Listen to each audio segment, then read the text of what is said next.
But he said, yo, we got you for the murder of so-and-so and so-and-so and so-and-so.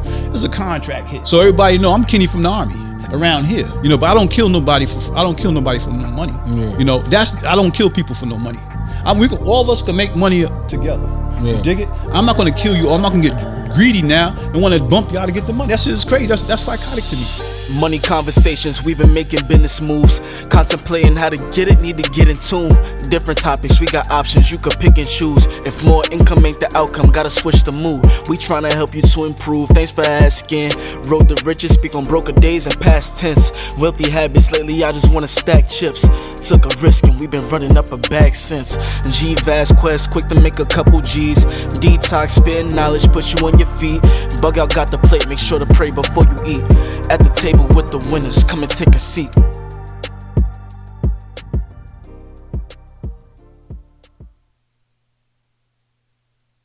What up? Yo, for the next episode of Thanks for Asking, this story right here, yo, I'm excited for this story.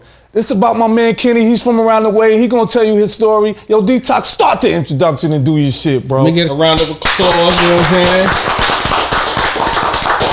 It's always an honor for a gentleman like this to come tell his story on the Thanks for Asking podcast show. Thank you, man. Thank you. Thank you for having me. Thank you for asking. Folks here, gentlemen and ladies, treat me like a star. That's right. Hook you up like this here, the microphone in your mouth. Oh, pause. You can't say that like that. Hold on, cut. Pause. Take two. That's a pause. No, we gonna keep that. Don't air that. That was crazy. Don't air that. You don't know that. I was trying to say that. Was a time. Hey, check out when the guys start rapping. Yeah. You couldn't even get near the mic to talk. You understand? I never even try to get near the mic. Only thing I do is show up. I got the weed already. I already got the numbers. People saying, what was the number? My mama said this and this and this and that and stuff. I got the weed for my cash and everything. But we DJ right across the street. It used to be a flower shop. And then my boss, Snow, he bought it. He bought that building. Mm-hmm. He right there, that white spot, that used to be the number hole. Mm-hmm. And he made so much money, it was pathetic. And he taught me how to write numbers. Mm-hmm. So then my little crew around here, we weren't even a crew. We played baseball. Okay. You had the Jamaica Central Little League. Ken, yes. we are we gonna get to all that. Okay. But first we gotta start at the beginning. Cause I don't want nobody confused. Talk to me about your childhood. My childhood was rough. I had trouble since day one. Just like George Jackson. You know what I'm saying? That's what we say inside. Because when you have to take a trip down memory lane, right? And when we do, to figure out how you end up in jail, you do a lifeline. I mean, you have to ask people about you. How did I get my arm burnt when I was 11 months old? You know what I'm saying? None of us had a child. Wait. Yeah. How did you get your arm burnt? How did my arm get burnt? At 11 months? At 11 months old. Because what happened is that I was in school whooping this kid's ass. He called me burnt arm. I whooped his ass. So they said, well, why? My mama said, why you whooped his ass? I said, well, we didn't use profanity. I didn't use profanity to mama. That's for damn sure. Yeah. But I said, well, he called me burnt arm. And my mother was just so hurt. You know what I'm saying? She started crying. Wow. Because she got to tell me my story. How the hell I got burnt? I'm 11 months old. I'm not in charge of myself. I'm a little kid. Yeah. Having that energy. Wait, you was 11 months fighting? I was 11. No. 11 months. I'm about to say. That's what I asked too. That's what I thought too. Now here's the story, right? I'm the fifth of 7 children. Okay. So I grew up in a household. My pops he's from Barbados. So he's Caribbean. My she's a country girl. She's from the South. They get together, they meet, they marry, they have 7 children. I'm number 5. So they got me in the crib, right? The other 4 kids is running around, and I'm in the crib like I'm in jail, right? So I learned, I would like lean my head across the crib and flip out. My mother seen that. She said, oh my Lord, I got to watch this boy. And that's how I got out the crib. So my father's watching me. Yeah. He figured everything is cool. I'm in the crib. He dozes off. We in poverty. We have no heat. So we got a hot plate. And my father always boiled water in the hot plate for heat. This is New York City? This is New York City. This is Brooklyn. Oh. This is Brooklyn. Wow. You know what I'm saying? So I got out. My mother, she sleep. My pop sleep. The kids probably sleep. They ain't, I got out the crib. I flip out the crib. I'm out. Next thing you know, they hear me holler. My mother said she never heard a baby holler that loud in her life. You know, she said she said I grabbed my baby, I rubbed him with some. She had, you know, women they keep big jar Vaseline, right? She rubbed it on my arm and my chest, right? Wrapped me up and took me to Kings County Hospital, right? So I said, and they saved my life. I was in the hospital for 2 months. Wow. I forgot how to walk. Wow. I forgot how to walk. That's when women start playing my hair. Because my mother said she used to always braid my hair. So my hair grew, you know, and then she cut the braids off and saved the braids and all that type of stuff. Right? So so that was what caused me to get teased in school. So you start teasing somebody, you know, you fighting. Yeah. I'm from the country. And my sisters and brothers, they never made me feel that bad. The older ones that know I got burnt, all right, kids just got burnt. You know, aunts and uncles aunts come over. I have to pull my shirt and say, see, look, he healed. I got burnt on my arm. It came down like this here. You see my oh wow. The arm and the chest. Wow. It got like that. Oh, that's burnt. Wow. You know, so I'm a kid. So that's 10% of my body. Yeah. So that's traumatizing. That's my first trauma. Wow. And then now I'm a little my self-esteem is gone. I didn't burnt up. Something's wrong with me. I got burnt arm and stuff. So I don't have to be, I'm not looking to be anything other than depressed, because that was depressive for me, and that's why I went to fighting the kid, right? And so that's when I started getting in trouble. Well, I had racist experiences in school too. Like you said, where was this at? Well, before then, I have to go back before when a kid Laguardo called me burnt arm. I was also bussed out in the white school in Bayside in first grade. And the white girl called me a nigga. Damn. So you know what happened with that? When like, man, well, I'm gonna that's tell you what happened crazy. with that. I'm gonna tell you what happened with that. I'm the fifth of 7 kids. That little bitch called me a nigga. Right? It made me feel so bad, like I was a piece of shit. Nobody in my household ever talked to me like that. So I waited 5 minutes or so before they supposed to line up so the bus could come get us. I went to sharpen my pencil. And you know how you sharpen your pencil, you keep on sharpening until it don't turn anymore? Yeah. I sharpened that point, and then about 5 minutes, and boom, I stuck that shit in her ass. I stuck in her ass. I got on the bus. I stuck it in her ass. You know, and I got on that bus and forgot all about it. Wow. Until Monday morning. When I came to school and they wanted to lynch me. Her parents was there and they wanted to lynch me. I don't know what happened. You know? Wow. So now remember, now it's 4 kids. My mother got 4 kids in that school. So they got all of us. They're not talking to me. I'm just too busy crying. They said, he did it. So like, look, they wanted to lynch me then. Yeah. So that's first grade. And then with Oguado, that's 4th grade. I came up in poverty. So I know how to pitch pennies. I learned how to pitch pennies. I learned how to, shoot CeeLo when I was a kid, watching older kids shoot CeeLo. Yeah. Dudes out here don't know how to shoot CeeLo. I used to watch them across the street. I was good. I didn't have no money to get in. Yeah. I was only 11, 12-year-old kid then. But before that, I would pitch pennies. I would take all your pennies. You dig it? Because that's how we learn how to do. We go back to that year that record came out, Patches. Patches, I'm depending on you, son. They used to play it at the jukebox on Halsey Street at Mac's grocery store, right? So and everybody used to hang Halsey out. Street is Brooklyn. That's Brooklyn. So everybody, the older guys hung out. So the little kids like me, we hung out. We learned from the older guys. Yeah, and they cool. They wearing Playboys. They wearing tailor-mades, knits and get to fly. And they used to go to Albee. So we watching. The kids is watching everything they do.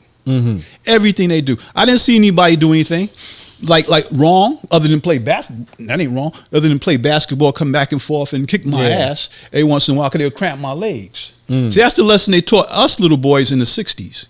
We had the Panthers out there and all this other type of stuff. I played basketball for restoration.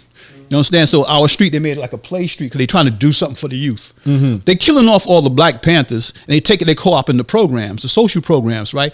And they feed it to us in the street. So they got play streets and all this other stuff, the so-called development programs and whatnot. So we emulate in everything we see the older brothers do. I hit your buses.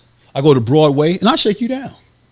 Shake you. Come on, y'all ain't never. That's how I learned how to get my. How old was you at this time shaking people down? About 7, 8, 9 years old. Because I left Brooklyn at 8, 9 years old, 10 years old. Wow.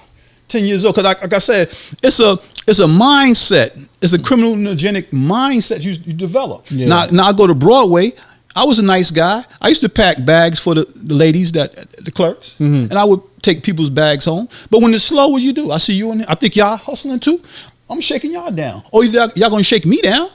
You dig it? I got some money in my pocket. There's no way you getting that. Unless you could catch me. You know what I'm saying? That's how I came up in Brooklyn. It's a little soft out here in Queens. They don't like for me to say it. But I'm telling y'all soft. You in Queens saying that? So you say that? They know all I gotta do. Rep Queens. All I gotta do. Oh, you're a different era. You're a different era. Yeah. See, and when I came, all we gotta do is just knuckle up. Yeah. I ain't gotta worry about protecting my hand was so long, my arms were so long with the guys my age, they wasn't even my size. I'm beating up dudes older than me because they not my size. I was just big. So I ain't even worried about that. You give me a one-on-one, I'm good. With the older kids, they ain't gonna let nobody stab you, shoot you. Where did that come from? Yeah. You know what I'm saying? That wasn't how it was. If I'm 7, 8, 9, 10 years old and we're fighting, you see two kids fighting, one punch one in the nose start bleeding, what you gonna do? You're gonna break it up. Yeah. The worst thing that's gonna happen is you're gonna get a bloody nose. I'll bust your snot box. Yeah. Okay, well now you might be trying to get me back. I'm gonna try to get you back. But that's it for them. Yeah. It's no go home and get some gun, get some knife, like they do on Rikers Island. Yeah. Man, that's depressing. Yeah, it shows like us now, that we have no regard for our humanity when we get in Rikers Island. Now. And I'm looking at everybody. God, damn, my own homeboys. First of all, it was sad. Hold on. Before you even get to Rikers Island, how did you get to Rikers Island? Like, I got arrested at 9 years old, first and foremost, in Brooklyn. That was for hitching the buses. I didn't fear the cops. The cops was going to fuck us up anyway. We already knew that. You dig it? So we were hitching. We don't. So the object is not to get caught. So I did get caught hitching the buses. That's the first time I got arrested. I got caught in the store stealing Gertz up there in Jamaica. No, but that's Brooklyn you talking about. Yeah, that's in Brooklyn. All right, stay in Brooklyn. Okay. Because you didn't come out to Queens then yet, right? Not yet. Okay. But I learned the skills in Brooklyn. Real quick. I learned all them skills in Brooklyn. Okay. And I also learned that the older brothers were shooting dope. You dig it? And they try to get away from it. Look, you're always following around your older brothers. There's 3 or 4 of us. I'm 10, 11 years old. My friend's 10, 11 years old. One of us, the oldest, might be 12, 13. The older brother was already on dope. And I seen it because it was a family out here that I knew from Brooklyn. And the brother that, when I see how his brother was moving, there was one brother, I knew they were shooting dope. I didn't see it. I knew it was in the movies. Yeah. So the young kid, the 10-year-old kid is going to pick it up. Right? So they try to keep it from us. Right? And I came out here, the same thing. I seen it. And the same guy came out here. When did you come out here? And I came out March 5th, 1971. Oh, 71. 71. How old was you at that time? 11. 11. Oh. Was it a difference when you came out here? Like, it was a big difference. It was a big difference. You still had poverty. You still had the tough badass guys. I went to 123. Oh, I went there too. I went there when Pop Nelson was there, and all these dudes around here, True God, we was a hell of basketball players around here, right? So the first thing I said, damn, these kids here don't have absolutely no discipline. Because I went to PS5 in Brooklyn, right? And when you went to school, you had some sense. You're not going to bring a shopping cart into school and now you in the yard and with the shopping cart. And how the hell you're not even thinking about education? You know, you understand? This is Pop Nelson and those dudes. When I first met them, I said, well, goddamn, these motherfuckers ain't even going to school. We didn't even finish 6th grade yet. See what I'm saying? So then from 123, you have to go to Shimer. So I had enough sense to tell my mother, look, here's a form, sign this form so that I don't have to go to Shimer. Because if I go to Shimer, I'm not going to make it out of school. That's actually a gladiator school. That was the first gladiator school, not Comstock. At least for us out here. Well, Shimer still was when I was coming up. It is that. It is that. It's like a pre-reform school. Yeah. So I got bust out the Bayside again, and again I started hitting the white boys in the face. I mean, I didn't take no shit. I didn't take no racist shit off none of them crackers. That's it. I didn't take no shit off none of them. And I used to just bust. I used to punch them in the face. I used to flip on them. You know, they came to you first with that, or you just like I'ma just. Well, the white boys in my class, we always playing. Everybody was friendly, and 99% of them would treat you fair. But I already been scorned. You understand? So now I'm playing. We doing mischievous stuff like an art class, and you know, we using breaking sticks or whatever. Next thing you know, I done punched the white boy in the face. Wow. I didn't like him. I didn't like him. It was a subconscious hate. I'm gonna tell you, it was subconscious. I didn't like him. I punched him in the face, and then there was interviewing us. They said, "Well, why he hit you?" He said, "I didn't know. I don't know why he hit me. You know, he was a nice guy." And no, you're a cracker, motherfucker. You know, I had an anger in me. See, that triggered. That anger developed in me at a young age. Yeah. So when I came out here at 11, I had no problem. I could run fast. and you can't get my money. You can ask anybody for the last 50 years. They ain't never robbed me. I ain't never got robbed, nor did I ever rob anybody else. See, because that's one of the rules. One of my rules. I don't rob nobody. I don't fuck up nobody's money. Yeah. If I fucked up somebody's money, I wouldn't be here now. You know what I mean? Because like, same thing out here. Summertime, you cut grass. Wintertime, you shovel snow. Yeah. So now, if I know that, you ask Reggie. We probably did this together. I bring back memories for them. Like we know certain houses you could go to. Boom, shovel they yard real quick. The driveway, knock the snow off their car, knock on their door, finish. Boom, hit you off. $2 or $3 or $4 or $5. We didn't tell them what to give us like the kids do now. Yeah. So Ken. Yeah. How do you go from shoveling, cutting grass and shoveling snow and all that, making ends meet as a kid, like you know most of us did, to getting a name like Do Damage? I went to the military. See what I'm saying? You went to the military? I was in the military. I went to infantry school. That's At what age? At 17. Why? I went to August Martin, right? Went there too. You went to August Martin? Okay, I was there in 73. So in Queens, now I'm in Bayside for a 6th grade, right? I said I went to Bayside. And then I went to IS-25 in Bayside. And I'm still hitting them boys in the head. They said, well, Kenny Inniss, they call me Kenneth.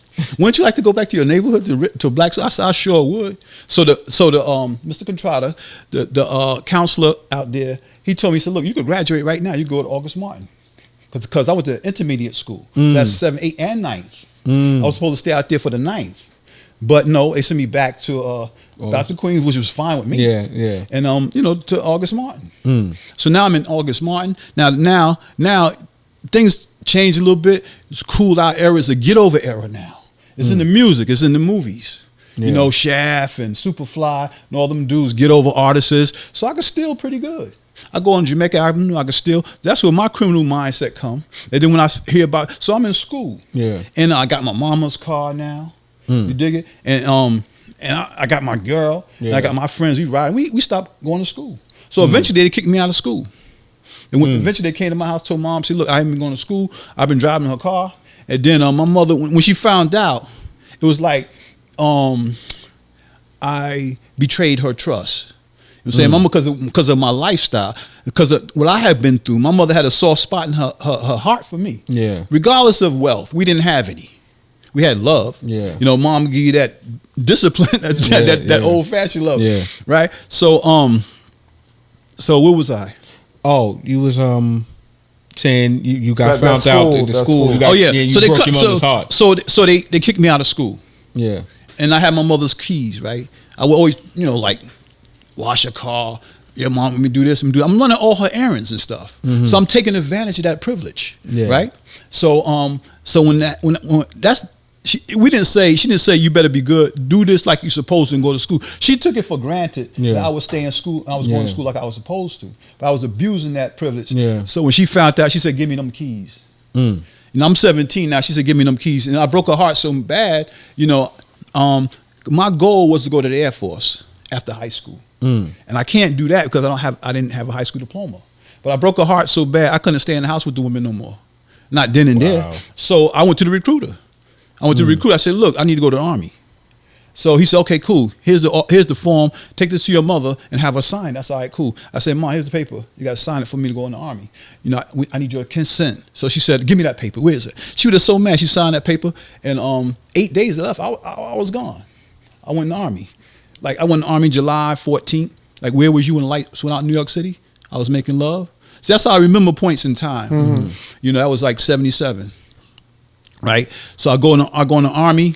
Now I don't do the right thing. I go into infantry because I want to learn infantry skills. Yeah, I didn't go in to use my brain like to go into something like engineering. Yeah, right. So I learned the infantry skills, and then when I learned the philosophy that all I'm supposed to do is crush, kill, and destroy, when the cracker tell me to, I said, look, I ain't doing this no more. I'll show you paper. I said, look, I ain't doing this no more. I'm not doing this for y'all. Once I got all the skills, and he let me go to school. And they let me finish school. And I just flipped on them like I do on crackers. Not on brothers. Ain't no brother in the world gonna tell you I flipped on them. After I got my high school, I got a high school diploma from Savannah High School. You see what I'm saying? So when I come out here, I could have went to the college. I could have did anything I want when I was 18. I've been a veteran since I was 18. But no, I wanted the life. What's the life mean? What that mean? Organized crime. Organized crime. First of all, okay, 17, so I get out. That's when 77, 78, 79, that's when DJing is starting to make us run around here, like DJing in a disco. So now I'm of age to hang out. And so now I'm like an adult. So I want the life. I was selling weed. I came home, my friends, and we already got the weed going on. We got the weed going on, you know, and whatnot. This is organized marijuana exchange. And I'm getting money from my friends. And you know, give me some money and give me some weed, and I'm dropping off weed. I said, "Oh shit, I'm definitely getting out the army now." Yeah, that was I gave you a rush up in there. That was a big rush, and it's still a rush the more I think about it now. Because look, that time, all my Irie kin brothers, they good now because they not focusing killing. Like what happened, like the Dreads do, is a difference. Like the Jamaicans, the Haitians, we had like a collaboration. I mean, I seen 100 pounds of weeds coming back and forth. I'm bagging 5 pounds of weed. That's how good I got. I was writing numbers there, and I was making $175 a week. So when Ricky, he's the guy that eventually testified against me, I started working for him. They used to call him Nick Barnes out here. See, when Nicky Barnes went down in Manhattan, Ricky had more money out here on Southern Boulevard than any other little kid 15 or 16 years old. And from the weed game, we hired people out here. We hired people out here for the weed. We had at least 15 people working together, like in like a corporation. How much you was making at that time? I make 36. Since you asked me, I make $2,200 in 36 hours without even the boss knowing. You know what I'm saying? Because I use my mathematical skills. So that means I have to get the 2 pounds of weed. I have to get it bagged up. And I have to get it to the spot without the boss knowing. You dig it? And I did that. The boss wasn't too hard because he said, well, he never caught me.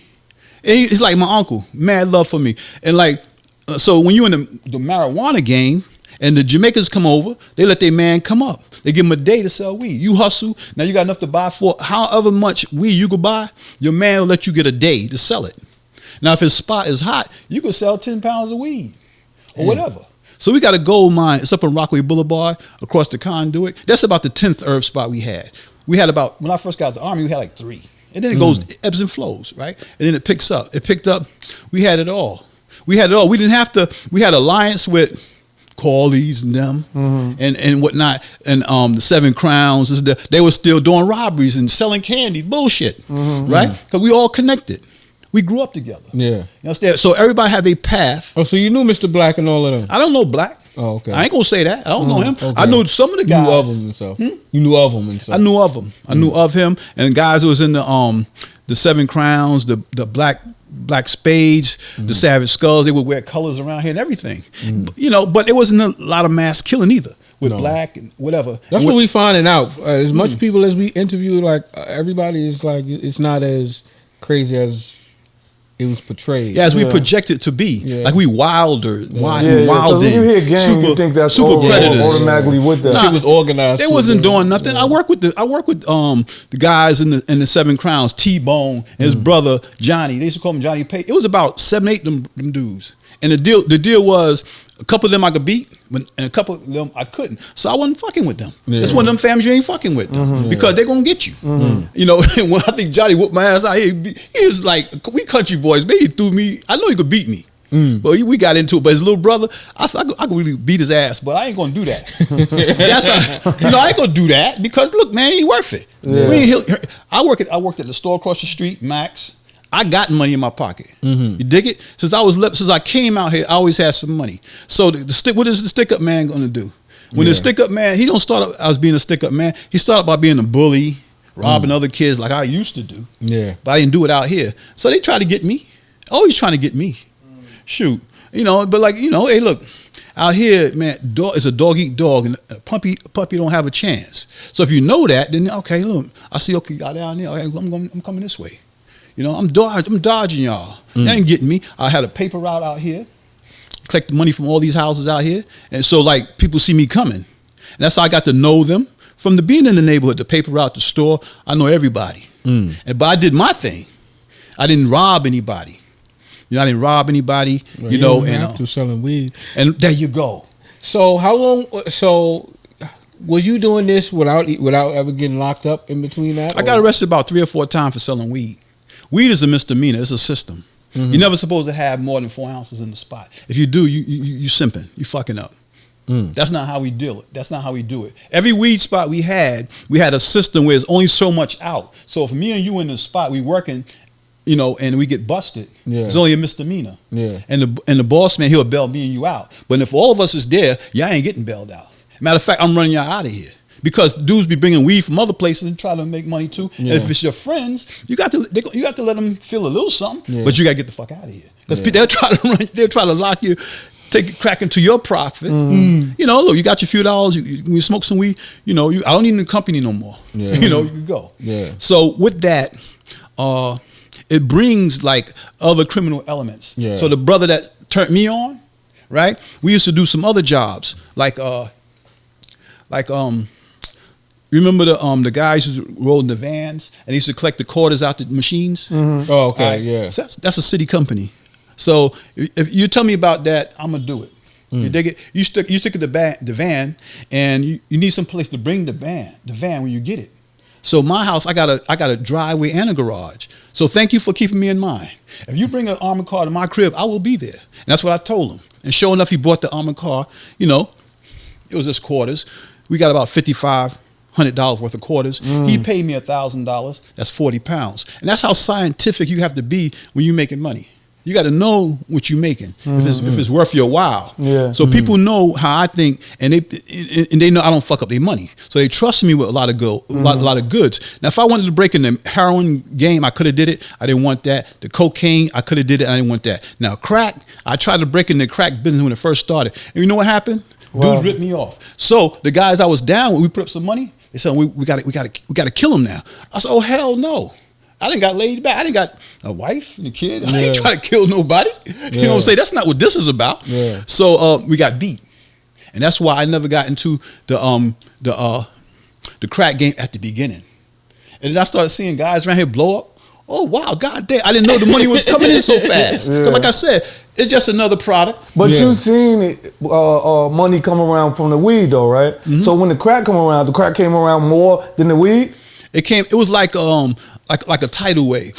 Well, crack came around. Yeah. And then everybody got money. Yeah. So a lot of guys that had herb spots, especially a lot of Jamaicans and whatnot, they started flipping their herb spots into a crack. Yeah. Because I didn't know it was so much profit like that. Yeah, this 80s. In the 80s, 83, 84, around that time. And then it was only 6 months later, you see, yo, girl, oh shoot, this girl, I'm trying to talk to her. Next thing you know, she's strung out there.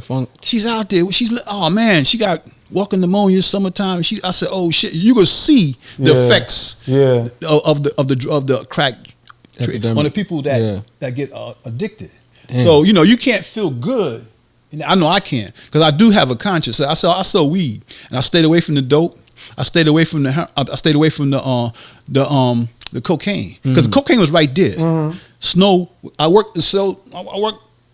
wrote numbers for Snow. They call him Snow for a reason. He was the man around here. I don't care about any of them other names. He was the biggest man around here.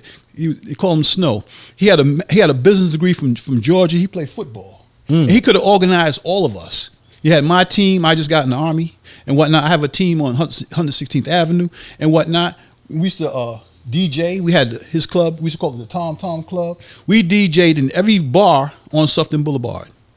We have Leon was like our manager. He would ask all the bartenders, "Can we come? Can we play?" Maybe they pay us $50. Maybe we pay them $50. That's how people was getting their chance with their little equipment to go out there and get some experience. So we show up, and I show up loose joints. I always got the weed, loose joints and whatnot, and stuff like that. So then we really blew up in the marijuana business, but I did get one arrest, right? I did try to steal a car. This is what happened when you stray away from your. I was say, you sound like you deviate, man. I deviate. The weed was holding you down. I'm not a thief. I tried to steal a car and I got caught.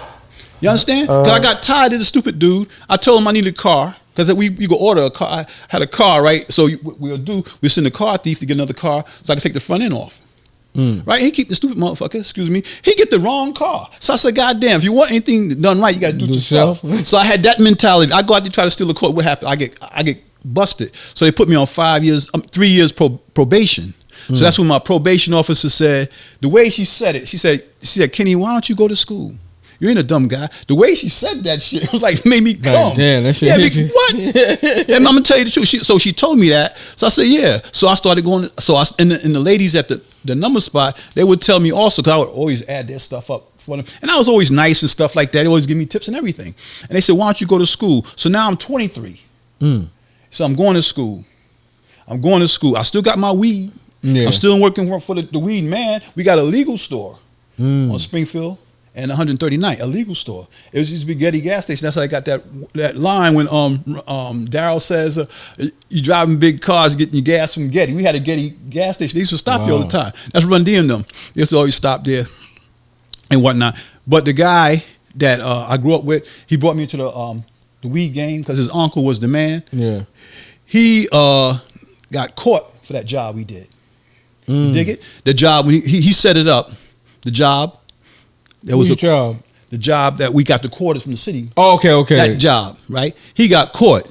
So now I'm holding him down on the outside. You're still my brother, motherfucker. You that's in jail. Yeah. You got to do that. So we figured that you figure that everybody can hold water, but everybody can't hold water. And next thing I know, I'm getting picked up for murder. A contract hit. Wait. Murder? I'm trying to tell you. How the hell did that coincide with a murder? Nah, because he told the brother, I don't want to put his name out there. Okay. He told now, different people got different relationships. In the weed business, he was up here. I was down here. I'm a family man. I'm going home with my money to my kids and shit. Yeah. Right? So he fronting. He with the other brothers. They out, you know what I'm saying? Yeah, keeping up with the Joneses. All of them and stuff like that. And you think he tough. But he's not tough. And he know more things is going on in the street than I know. I don't need. See, I'm military. I'm disciplined. I ain't saying nothing. I don't even give a fuck what you do to me as long as you don't talk. Hope you don't torture me. I just look at it like I'm dead anyway. If you catch this nigga, I just figure I'm dead. I don't give a fuck because you're gonna kill me anyway. So I'm gonna tell him your position. I ain't gonna do that. Yeah. But this guy didn't do that. He told about every murder in the damn near 113th precinct. So then they come, and then my wife was telling me, she's telling me that, cops are looking for me. I'm like, cops ain't looking for me, because I ain't doing nothing wrong. The little weed, they know I sell weed. The 113th precinct, 103rd, 105th precinct, they know I sell weed. That's all I do. You know what I'm saying? So I know ain't nobody looking for me. But sure enough, they came and got me at my job at the store on Springfield for now it's homicide cops. You know the difference too when cops come from you. This is homicide. And the rest, I mean, I could go on with that, but he said, we got you for the murder of so and so and so and so and so and so. It's a contract hit. So everybody know I'm Kenny from the Army around here, but I don't kill nobody for no money. Yeah. I don't kill people for no money. All of us can make money together. Yeah. You dig it? I'm not going to kill you, or I'm not going to get greedy now and want to bump y'all to get the money. That shit is crazy. That's psychotic to me. Yeah, that's contrary to my view of what human interaction is. For the record, you've never killed nobody. That's right. That's right. So, like I said, I have to talk my way out of jail. Yeah, I did the time with the trial. Wait, they believe that shit like that with no evidence or nothing? Just somebody said that you murdered somebody. He said he got some tapes of us too, because like I said, he was away. And I was like sending him. We talked on the phone. They got tapes on the phone because he said, cuz you come to see me? Yeah, I'm coming to see you. We doing we talking, and I'm sending him weed, making sure he's all right because you want to do a bid, my nigga. Yeah, I got you. Yeah, and then so he tried to he flipped on me, his uncle, and his aunt. And everybody know I'm in the street. Like I said, they used to call me do damage. So it's not easy. It's not. They say so the word. That's what he went to. He went to the district attorney and told him that, and they started investigating me at the store because I got the police reports and whatnot. So then, when they thought they had enough evidence, they came and got me. Wow! They came and got me. What kind of evidence did they have on a murder for you? Hey, look, no weapon. They came and got me 13 months later. They came and got me. I don't know what all that boy told him, and then he got scared and said I threatened him. See what I'm saying? So now they got to protect him. So they protected him because he said I'm going to get him.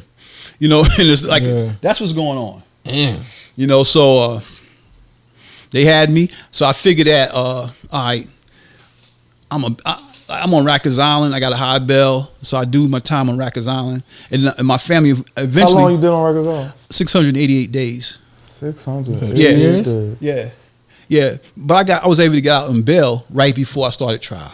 Right. So at least I had the dignity to walk in Southern Boulevard back and forth. And I know not to cut you, I know in your mind you thinking, I'm gonna get out of this because I know I didn't do that. That's what you think. You keep it, like nobody want to hear your story. Yeah. You know what I'm saying? So but like, you didn't have no record of that. That's another thing. That's crazy. That's not my profile. That's crazy. So but they said, then they saying, yeah. They got my background. Did you testify in your trial? I sure did. I testified at trial because I felt I had to. Yeah. I testified at trial. I said, nah, that ain't me. This is what I do. I took care of my family. My record was what it was. I never spent a day in Rikers Island. You understand? Well, they hold you overnight, and boom, the next day, ROR, either I got bailed out. Two of my cases I had maybe $1,000 bail, and one was a $1,500 bail. I had that, so that wasn't even going to be no problem. And this time it was different. I was remanded. I was remanded. It's murder. It's murder. They're not trying to get rid of you. It was and then we all want to go from here. I want to ask a question. Yes. Where were you at mentally? Like, what was going through your head when they was trying to, hold you accountable for murdering somebody? Like that you didn't do. What was your thought process at the time? I was in the law library. And I tried to read everything I could to unravel the evidence against me, the case against me, and to put forth some type of defense. That's crazy, though. I thought I was going to beat trial because like 99% of the time, guys, you going to trial? Your ass is crazy. At one time, I started to cop out. To what? 6 to 18. At that time, I had a year and a half in. At that time, I used to have work release. So I'm looking at 4 years. I'm looking at another 2.5 years. Yeah. Right? So I have to come to terms with life. Now, if I could do it all over again, I would have copped out. Why? But it's crazy because you ain't do it inside your mind. So it's like, I'm not taking nothing y'all offering. I'm going to get out of this eventually, but I didn't do it. I don't think everybody believes that, though. My mother. But his case is like, normally you would think like, I didn't do this shit. I didn't do this shit. I don't know, man. I don't know if I believe that all the way. But when you get to the 113th precinct, it's like, damn, this shit ain't Kansas. And the homicide is talking to you, and they going over this shit, and they asking you all these questions, and you say, oh shit, I just shut it down. That's all you could do. That's all I could do. I can't holler and scream. I know what's going on because I talked about when the first time I got arrested at 9, and it's not the first time I got arrested. But I said, had that feeling in my heart. Yeah. I said, oh, miss, I gotta shut it down. I ain't say nothing to do homicide no more. And lo and behold, everything I did say, they used against me in court. I didn't even say anything. You dig it? Yeah. But they used it. The statement. They said, you gonna sign this? Because I started talking at first, come in the precinct, the 113. I'm trying to get out of this. Yeah. And then they just writing shit down. So then I said, well, that's it. I shut it down. I shut it. I went dead on them because it wasn't doing me no good. Yeah. Went dead on them. That was it. It's like that. And you have to use your discipline. You got to use some discipline that you got. Hopefully you have some. And I had some, went dead on them. So you're going to trial. The jury comes back. What's the verdict? Guilty. Or how many counts? 2 counts. 1 count of murder in the second degree, 1 count. I probably would have passed out right there. Well, my mother was there, my wife was there. I got to stay. No, I mean it's just like it's a numbing feeling. It's ill because I'm feeling I'm trying to feel what you would have felt at the time. I know I can't do it, but I'm trying to do that. When you hear that, knowing that you didn't do that, it's an ill feeling. I know it is. You're human. You know you didn't do that. So it's just to accept that. That's crazy. You can't accept it. I know. My mother that's told what I'm saying. me not to. Like when I said, Mom, because they had me remand. I'm 27 years old now. I got a wife and 2 kids. It's my 7th or 8th time arrested. I never got held in jail. So I'm not going back and forth. I got enough sense not to do that. Yeah. But I am going. I am in the jail now. And then when I see that little bit of light down the tunnel, Ma said, "You better not cop out." And my mother even gangster. She said, "You better not." For all the reasons you said, so I can see if you did it. Yeah, that's a fact. That's a fact. So my mother believed me. Yeah. So motherfucker. You got real support. Yeah, you know that's what I'm saying? a fact. You got to say it like that. That's a fact. Because she told me. Because I was like, she seen me getting weak. because I was ready to take the cop out. Yeah. Keisha would appreciate if I take that cop out because I'd been in her life at 7 to 8. I left at 2. See what I'm saying? I didn't get back in her life until she was what? 29? Damn, see what I'm saying? We gonna get to there too, man. Because so you said you would have taken the plea. Yeah. Why? To be with the kids. Sometimes you gotta sacrifice yourself for the family. Yeah. And plus my mother, broke her heart. Because my mother had big plans for me. She had the kids. My mother used to tell the kids, she said, I don't have no ugly kids and no dumb kids. And she didn't want to hear no crying. So don't be talking about what you don't have. You better do something for yourself. And all my brothers and sisters are successful. Daddy wasn't around. But a family could be functional without the father. And I think that's kind of how our family was. Because everybody's was successful. Yeah. And everybody's retired. The ones that are still alive now. So let me ask you this. That verdict come. What's in your mind when you hear that? Well, what was the time though? Did you say the time? The time? We gonna get there. Okay. So the first day of deliberation, I went home. They didn't come back with a verdict that same day. Oh man! I said, "Oh shit!" I'm praying and stuff. I'm like, "Yeah, motherfucking God, like God gonna bless me. That day, God gonna give me a break." Crazy. Look, I got a family, I got young children. I need a break. You know what I'm saying? And I didn't get that break then.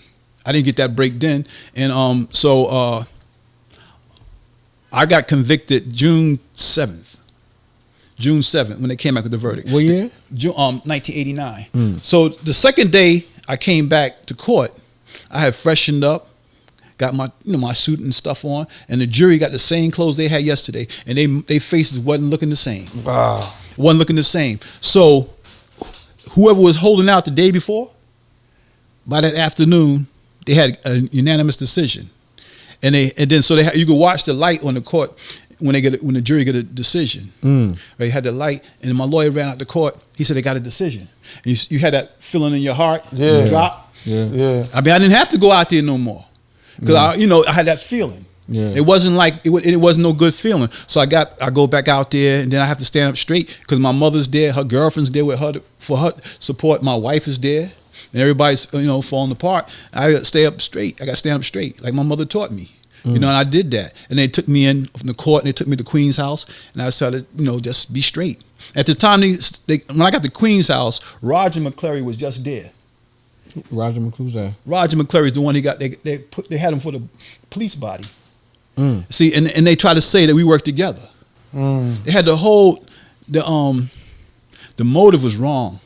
They said that me and the McClarys were trying to take over from Pete. And it'll sound crazy because Pete is the guy that got killed.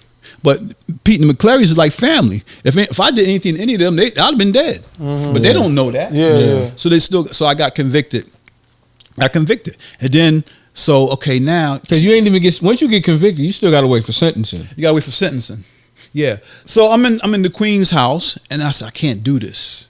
Because I'm getting claustrophobia in this motherfucker. Yeah. I'm hearing the cars go by. I know I ain't going nowhere for 2 years because I done blew trial. So I'm figuring that in your mind, it's going to take at least 2 years for your case to get, you get your minutes, and then they overturn it, and before you come back down. But that's low. It's usually longer than that. So that started making me stare crazy, hearing the cars go by the Queen's house and whatnot. So then I got convicted, I think it was a Wednesday. By Saturday, it took me back to Rikers Island. I said, oh yeah, thanks. Damn. Because see, at Rikers Island, you could go outside, get some air. I could jog and stuff. I could start getting my head together. Because in Queen's house, I was fucked up. So I'm out, now I'm on Rikers Island, people looking at me like, I blew. And like, you didn't have to ask me. I'm there. Yeah. People that knew me, they knew I blew. And then I said, all right, cool.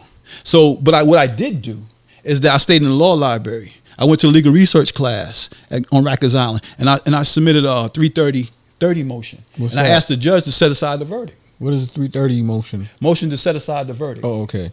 330, 10, 20, and 30. Motion to set aside the verdict. And I asked the judge to set aside the verdict.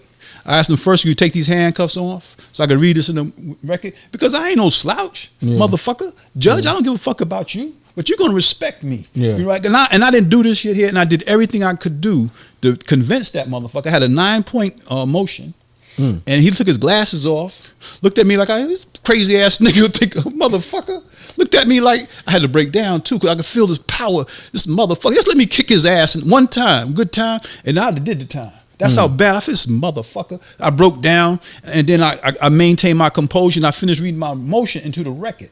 And then nothing changed since, because I had studied it already, and it hasn't changed since. So now he didn't. So then the judge asked my lawyer, said, "How you think?" He said, "Yeah, I accepted my client's motion," and he said some more stuff, and asked the district attorney, "Well, what you got to say about that?" The district attorney said, "We never thought that he was innocent, and nor do we think about that now. I just think that he should get 25 to life, maximum time." And the judge said, 25 to life? What? What did they say? That's what he said. That's what the district attorney said. He said he didn't think he was. He said, I never thought he was innocent, and nor do I think about it. I think he should get the maximum amount of time. They gave me a 25 years to life. God, and that was July 20th.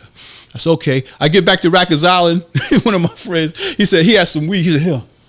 I needed something. I needed something. You don't have to say nothing. Yeah. He gave me that weed. He said, you already know. Because what happens, guys coach you. Guys have been upstate before. Yeah.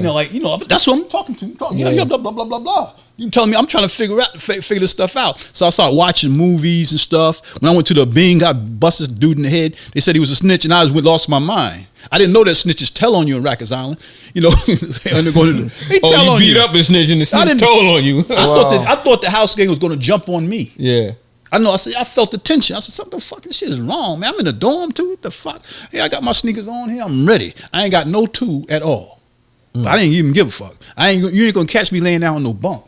Right? So and I said, these motherfuckers is real. I'm in the bathroom, right? Because I'm not really giving these motherfuckers a chance to get me to drop on me. I'm in the bathroom. I said, these motherfuckers is really gonna come after me. All right, cool. Now I'm about to do some Kato shit in a minute in this motherfucker, but they didn't come after me. There was the other dude in the bathroom. I guess he was Dominican. And right, they said, you snitch. I said, you not caught him, bong. I just hit him with all God gave me. And that dude, he went flying, like that, running through the bubble. He said, and then we went back and jumped on our bunks and stuff. They turned the light on, and that dude said it was him. Oh my God. So then they didn't see me hit the dude. So the dude, they got big man too. Yeah, but some guys everybody see me hit him. And he see me mad because you a snitch, and you lucky that wasn't the dude that snitched on me. So I got some of that frustration out on him. Yeah. And then I went to the Bing, so I started reading books about the Catch Me Killer. He did long-term incarceration. And then when I was in front of the TV, I seen this movie about Jerry the Jew. So I'm looking, how the hell am I gonna do this time? How the hell am I gonna do this time? This shit's kicking my ass. Can nobody save you? You got to figure out how you're going to do this time, and you got to do it like this is the thoughts when it's all alone and the lights is out. This is what's going on in your mind. That's right. Ceiling time. You call it ceiling time. You could call it bullpen therapy. You could call it what you want to. It's going through your mind. So, I ain't gonna never get out of here. I ain't gonna never get out of here. I ain't gonna never get out of here. So and people see it. When Mick, man, you want to use the phone? Yeah, I'm using the phone. And I don't want to stay on the phone either. Because what good is that going to do? And I'm running up the phone bill. And now my wife said, "You running up the phone bill?" I said, "Yeah, I know." And then a little bit of money I have, after a while, it runs out. How does that feel that you're away from your wife and family, man, going through that? That's the worst feeling you could have. You wait for. You get stuck in like that. They can't help you. Yeah. See what I'm saying? You're not out there to protect them. Yeah. And when I was on Rikers Island, I wouldn't allow my children to come. Before I got sentenced. Yeah. After I got sentenced, and my wife, she brought them up, I think maybe 1 or 2 times. Because, I had to see them, because now I'm going away. So I go away. And so then I go away, and then I leave Rikers Island, and go to upstate, classify. I started with a class of guys. They get most of them at 5 to 15 and whatnot. We all, like all of us, we all cool and whatnot. And after a while, they go. You see, like different now they go. Your friends go. You going down to a medium. Only have 5 to 15 go, and you doing 25. So I'm still in the law library. I'm still going to overturn this case and whatever. But I also started participating in the study groups. Study Larry White. They used to call him Luke Mon. So another friend I used to always talk to. He said, "Yo, man, come on down to the group." So I wasn't on the call out. I came out. This is in Greenhaven. I'm in J school, so you could go to more than one place. No, they're not going to check and see that you're actually going to call out for that location. Yeah. So instead of going to the law library, I went to the Veteran Center, and we had the class in the back, and he introduced me to Larry White. That's Luke Mon. And Luke Mon started talking about let us come to terms with life. Our life is in the human struggle. Yeah. The struggle is painful and deep. The struggle holds death in life. So we started learning how to struggle. You know, it's an old timer. You know, learn how to construct a prison life. You know, so that you could make you could still sense grow out of it. You got to, or to kill you. Because people said two things they said about me when I was in jail, and I didn't even do anything. They said that motherfucker is crazy, and that motherfucker done lost his mind. Because you have that look, I guess, or that persona. I don't talk. I don't want nothing extra. I don't smoke. I don't need no favor from nobody. I don't need nothing. All I need to do is be left alone, and I appreciate if you don't get any blood on me. Because you shouldn't be fucking up. We shouldn't be fucking each other up. Yeah. But if I get blood on me, they're going to investigate me. Yeah. You know what I'm saying? I've been through that. And it's more and more. The feds came and got me. Let me ask you, how did you get out? Did you ever get an appeal? And did you? I got appeal. My case is heard. It's in the book. You can look it up right now. You know, you go to the appellate division first. Yeah. So you get knocked. So you appeal to the appellate division, and I got denied. So, but then my brief was good enough to make it into the court of appeal.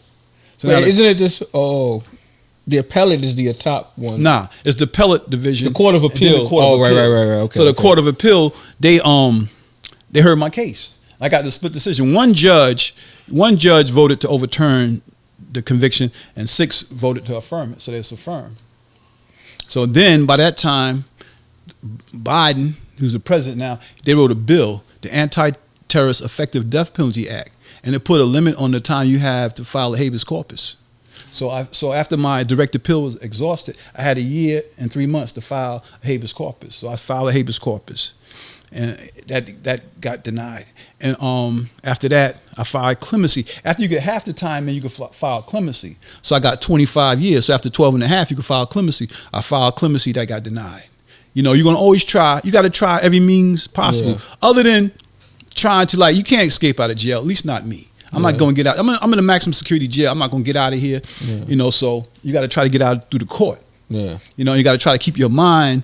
You got to keep your mind get in like the same way you got out. Solvent. You got to get out the same way you got in. Yeah, you want to be. You want to have more power when you get out. Yeah. And I think that's what me. I had more power when I got out because I didn't let that shit break me. All the stuff I've been through, and then, like, you know, I had my incidents with guys going upside their head, and that wasn't cool because, you know, like, it just wasn't cool. I don't want to. I'm not. Me beating up people is not getting me out of jail. Yeah. And have people after me, that ain't helping either. Because, like, guys got egos inside. You know. Yeah. So did you do the whole 25 plus and some? Because they had the limited credit time allowance. You earn 6 months off your sentence. So I got that. You got to go to college for 2 years. Be a inmate program associate for like 2 years, something like that. Came with some new shit. It wasn't for lifers like us. Yeah. It was for guys that technically had drug cases, so they could like use it as a valve to let some people out of jail. Yeah. But they couldn't discriminate against lifers, so I got the 6 months off. So I went to a pro board 6 months early, and they said, "You here to see us early?" I said, "Yes, ma'am." And we went through the whole thing, and it was all smiling. "Okay, you're gonna hear from us soon." I said, "Okay, we're gonna try to break that cycle that they have of hitting everybody." And so I got the decision, and they denied it. So then I went back 6 months later, my initial parole board date, right? And I get Christina Hernandez, progressive, Spanish, Latina and stuff. And we get into it. She said, "What are you trying to say?" Because I didn't do the crime, and it's obvious. That's my defense. So she said, "What are you trying to say? That you're a victim of circumstances?" I said, "I never said I'm a victim." I said, "I didn't do the crime." You know, and she said, "Well," then she started fumbling around, talking about, "I'm looking for the right words," and said, "But you really did the right. You really did good. You really rehabilitated yourself." So I said, "Okay, thank you." So I thought she was gonna let me go. She didn't let me go. So the third time I go to the pro board, I didn't give a fuck about the motherfucker. I could do this, but my mother can't do this. But I had to figure out how the hell I'm gonna present it, right? So I had like an opening, and I figured the body of the conversation would be I shoot from the hip, and I have a closing. So I open up. I said, this panel, I know this panel is going to consider me for release based on that jury finding. Yeah. And what I have done to rehabilitate myself over the last 27 years. Yeah. So then the lead parole commissioner, Ferguson, he said, you had an interested witness. I said, ain't that a bitch? That's what I've been trying to appeal. That the guy that testified against me, he had an interest in the outcome, so he had more reason to lie. So this guy, he's a prosecutor. That's why we got to know these commissioners. So I said, I'm like, glory be. Hello, at least somebody got it. He got it. That means he read my shit. I said, cool. And by that time, I had about 400 or 500 letters. Because I had married I was married to Keisha's mother when I went in. Yeah. I was married to another lady when I got out. Okay. You know, so and I had she was an activist, and I had a lobbying for me in Albany and everything with Cornel West. They did a big thing. I got pictures and everything. Hell yeah! And everybody we lobbied for, they got out eventually. Yeah. So I told them, and I had all these letters, and then because like when they denied me, they said, okay, he's a threat to society. I said, ain't this a bitch? Barring the one incident that I did this 27 years for, you can't say that I'm violent. Yeah. I'm getting arrested for I put my hands on them white boys' heads, but they ain't in my record. Yeah. And I'm not talking about that. We talking about, there's nothing in my record that suggests I'm violent. I'm just a wholesome guy. Yeah. That's all. So that was strengthening for me, because inside I didn't do any dumb shit. I had 8 tickets and never really got to nothing serious. So that was my institutional record wasn't an issue. Yeah. You can see I did everything I could, took every program, I empowered myself, and got 2 college degrees.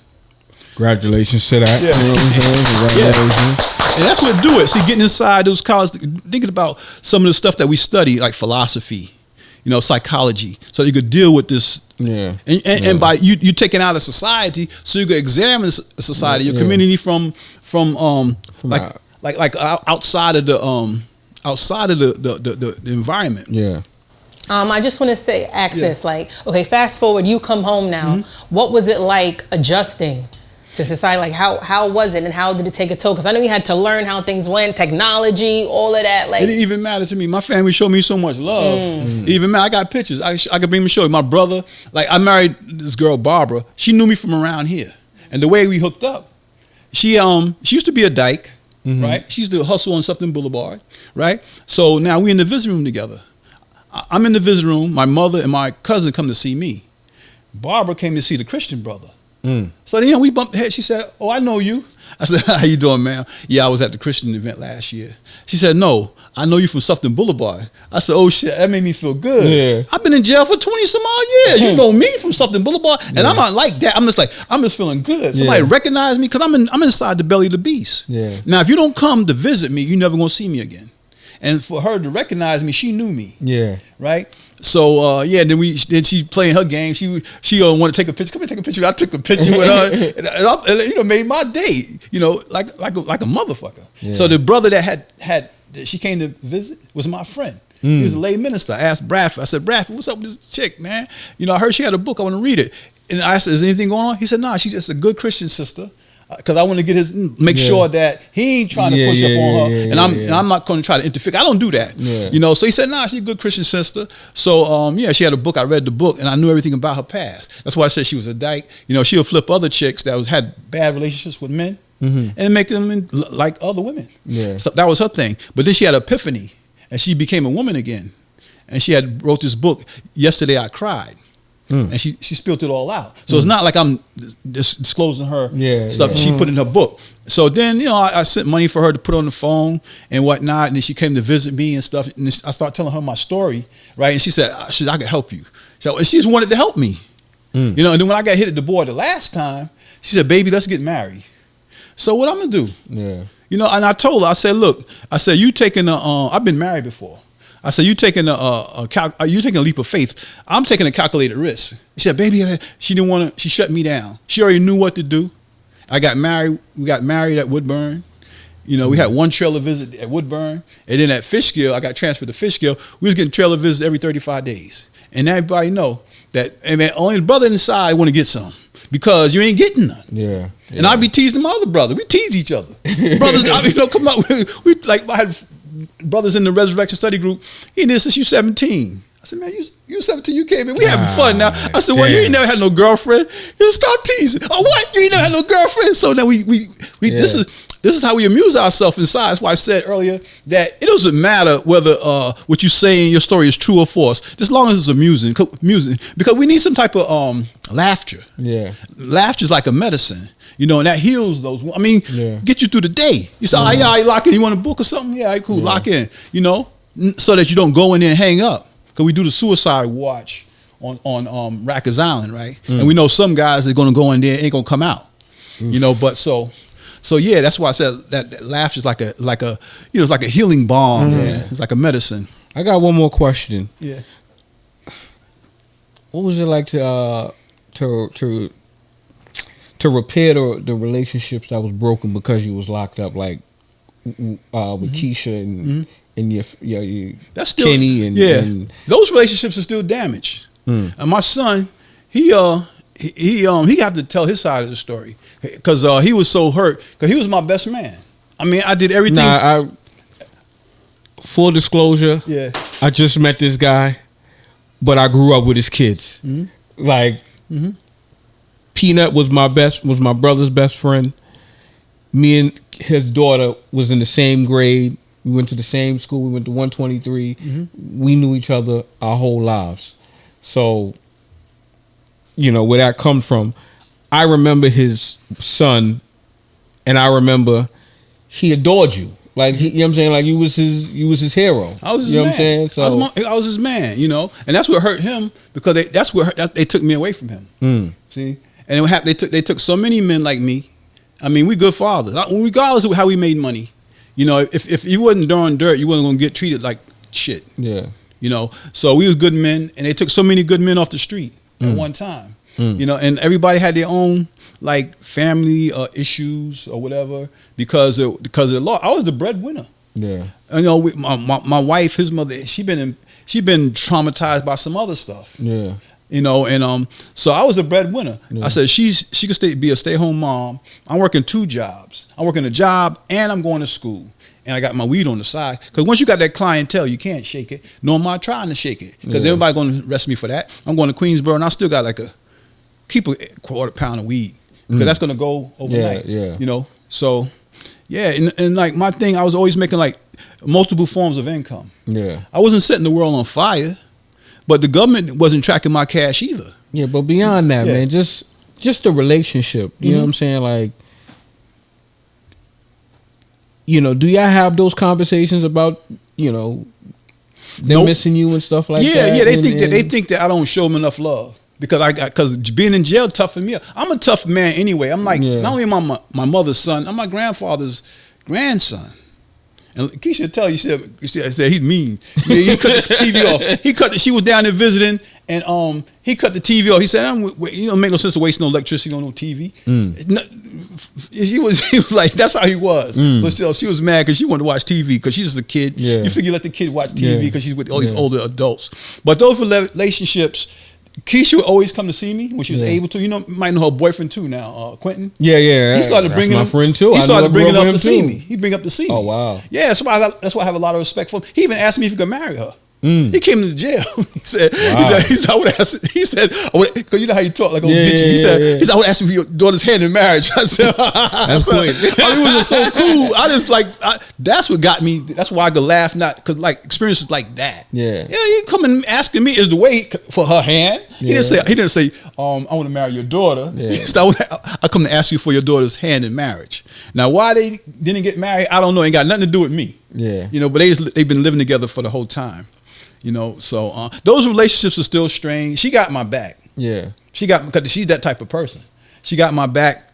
My son, he's worrying about his own issues. Yeah. Like I might say, look, man, you got to snap out of that bullshit. Yeah. We made better than that, man. You got to. He got the dude is the smartest guy in the world. He told me one time he wanted to be an architect. I don't know if he ever told you that. He was an artist. He had the skill, and I had the math. I'm feeding it right to him, right from the table. Getting right to him, right? Then they took me away, so I couldn't help him. And that's like the worst part of your incarceration. You can't help your loved ones. I'm talking about your your children. I didn't bring children in the world to suffer. Yeah. You know, I put them in to raise them so they could be better than me. Yeah. You know, but when you have that gap and you're impacted by this dismemberment, you dismember because due to incarceration, it like really affects the family. Had I just left, and you know, sometimes it don't work between the mother and the father. The father leave, that would have been less painful for them. Yeah, it would have been less traumatic for them and the mother too. Matter of fact, my son, my wife, she had a stroke. Oof. It's hard to hear that. And boom, we call him boom. He had a seizure. He had a seizure because I was gone. It's noticeable. I'm the breadwinner. I'm here every night. So I told my wife, she always said, "You're out there messing around all the time." But it wasn't true. The 7 years we lived together before I went away, it's only about 3 nights that I never came home. You know, so I was home with my family. Bug, you got anything? I'm just intrigued by your story, and then I'm glad you beat it. Yeah. But to go through that's crazy. I'm still going through it. I'm still trying to overthrow my case. Yeah. Still trying to. But meanwhile, I still help others. Yeah. I'm a reentry specialist for John Jay College. Yeah. The institute I work for is called Institute for Justice and Opportunity. So I do discharge plans. I help people get out. Yeah. I go inside, help people get out. I use what I learned. Yeah. And they give them the tools, and you got to use it to get out. You know, and how you gonna do with your temperament, your mentality, the mindfulness of you inside. You can't give up. You can't hurt yourself. But that's crazy though to like, how could you tell somebody to go through something that they wrongfully accused for? That's the most hurtful feeling. That's the illest. I had one old timer. Story? Like that's the only thing I'm not clear on. Is like, here's part of the story. Let me give you more of the story. Now, the guy that testified against me, right? He just recently got killed. Oh, in jail? No, he was out of jail after the witness protection protected him and gave him a new identity. They financed it. He was down south. I knew where he was at all the time, but I ain't had to do it. I ain't gonna do nothing to him. Yeah. Right? Because I ain't got that type of reach, and I don't need that on my conscience. So his cousin was still cool. He was in the game with us. Yeah. So I ran into the cousin inside.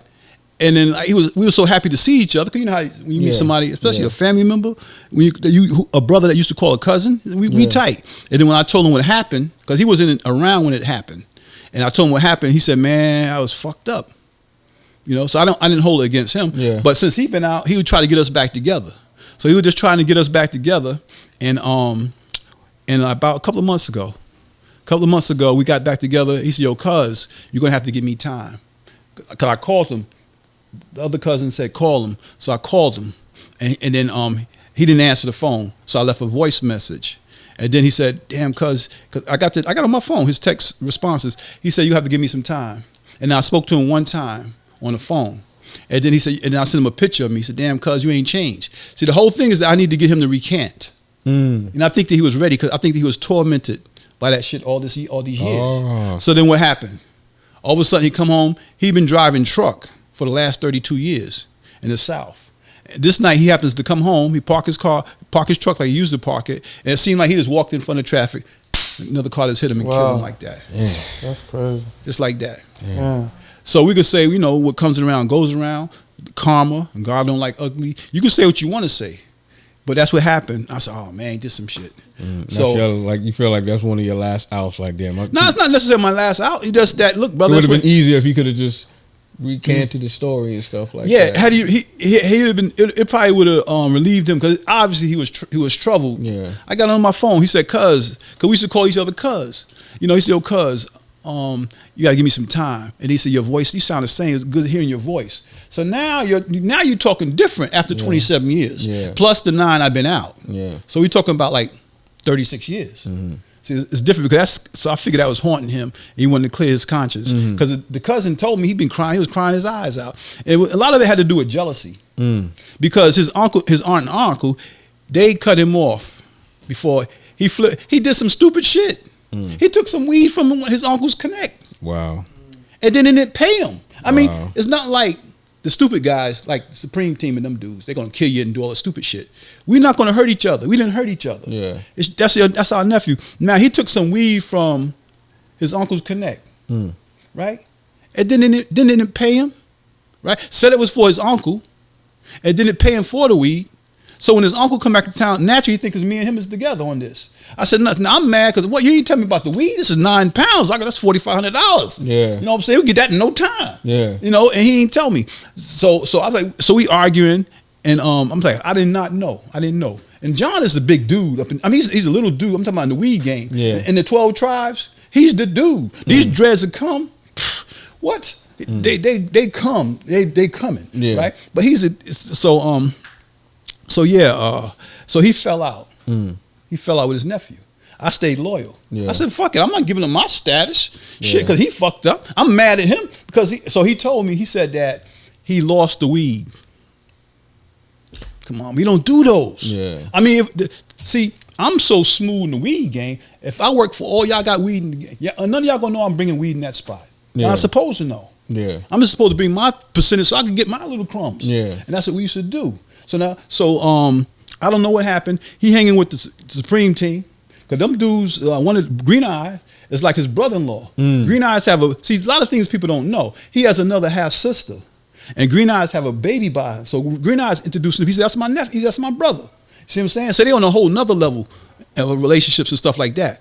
You know, and so he got cut off from the family. I stayed loyal. And he harbored some of that resentment against me. That's what he told his cousin. He said, yeah, man. He said, because we blew up. And we sure did. Yeah. We sure did. Because like I said, I wasn't setting the world on fire, but like I got my little $2,000 so quick it wasn't even funny. I got it on the weekend.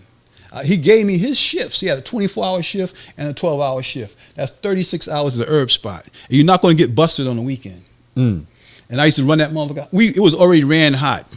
You just got to make sure you got enough so it's worth your while to be in there. And how to play with the boss. Like I'm always $5 or $10 short. Because if you never short, that means you selling weed. You know what I'm saying? But you short. So hold up. Y'all came in. We smoked a bag of weed, right? Yeah, that's right. We smoked 2 bags of weed. We bought some food. We about $50 short. That means you're not selling weed. You know, but so I was always short. Each employee get $100, whatever. It's $50. We made that $100 because we smoked some weed. We bought some food. You still gotta get your pay because you're doing a 12-hour shift. Yeah. So it was jealousy, and a lot of time jealousy that has hurt more people in the game in life than anything. Jealousy and envy. And envy, and that's what really got. I believe got to him, and it didn't cause him to have that accident, but he's not here to talk about it anymore. And a lot of people wish death upon him, not me, man, because look, I read somewhere in the Bible said, "Vengeance is mine, thus saith the Lord," and I tell everybody that because I ain't killing nobody. We're gonna stop there, but I just want Allie to know if she got any last words. Like reverting back to what you said earlier in the interview about the era that you grew up in. You know what I'm saying? How at that time where you just take the loss. Like if you fight and you fight with your hands, not like now where everybody's quick. Like the younger ones, I should say, is quicker to like run home and grab a weapon. It's like, what do you have to say now for the generation now that's like, okay, this person did something to me, I'm gonna go get this, I'm gonna go grab that. Like, what is your advice to them or people that are thinking like that? I'm kind of hard on them. I said, all right, go ahead on. I mean, because I could say, look, unlock, unload. Unlock, unload your weapon. But if you're going to run home and lock it and load it and come shoot somebody, where are you getting your values from? Right. So you get your values from your history and your culture. Your history and culture will determine your values and your behavior. Yeah. So where are you getting your culture from? I don't care whether you go to jail or not. It doesn't matter to me. I already been there. Yeah. But if you want to go, so be it. Right. Okay. So I don't have no nice story for you. If you continue to do that, you're going to shoot me, or you're going to shoot out at the kid that got shot in the park. That could have been my son got shot. We should be out there playing. If you're going to shoot somebody because he slapped the shit out you, what kind of bitch shit is that? You know what I'm saying? If God, I seen it. I seen this guy use that bad motherfucker, and the motherfucker slapped the shit out you. You didn't even fight. You didn't even fight. Yeah. You ain't got no gun. Now what you gonna do? Yeah. What you gonna do? We ain't got a gun. And I seen guys talk about jail bodies, go right to that yard, and that's where they left them. Eventually, it has a way of catching up to you. But for the young youth now, I'm like saying, look, I'll teach you how to get a high school equivalency. Yeah. GED, I'll tutor you. Yeah. I'll teach you how to get to college. Yeah. I'll teach you how to get to college. If you want to keep on do that shit, go ahead on and do that. I ain't fucking with you until later on. I'm working with the guys that got something that need little like support in terms of a mentor, coach, somebody help them with their tutor, whatever subject it is. I done took every subject you could possibly take. I'm talking about, I'm just over dramatizing it, but I took enough courses. Enough to teach. Enough to teach. They call me the professor. They don't, some people call me a doctor. I don't have no honorary degrees, but I started real ones. I started tutoring. I went to college before I went away. Yeah. I studied math, science, all of that. So I write good. And I study that too.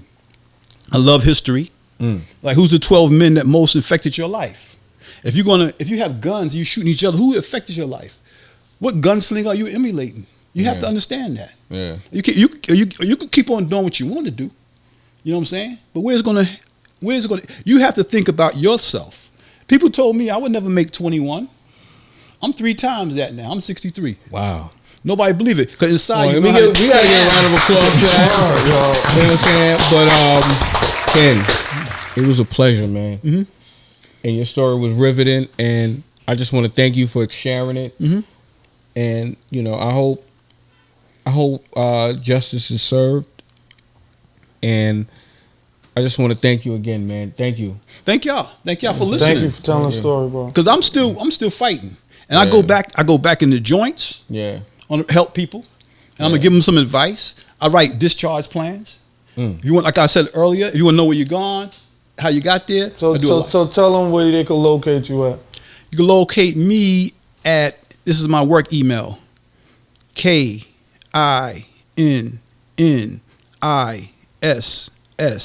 at JJAY.CUNY.EDU.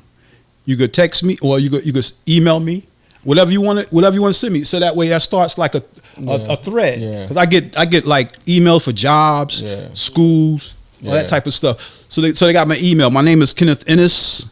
That's INNISS. Kenneth KENNETH. And that's it. This is the Thanks for Asking show. Peace. We out. Peace.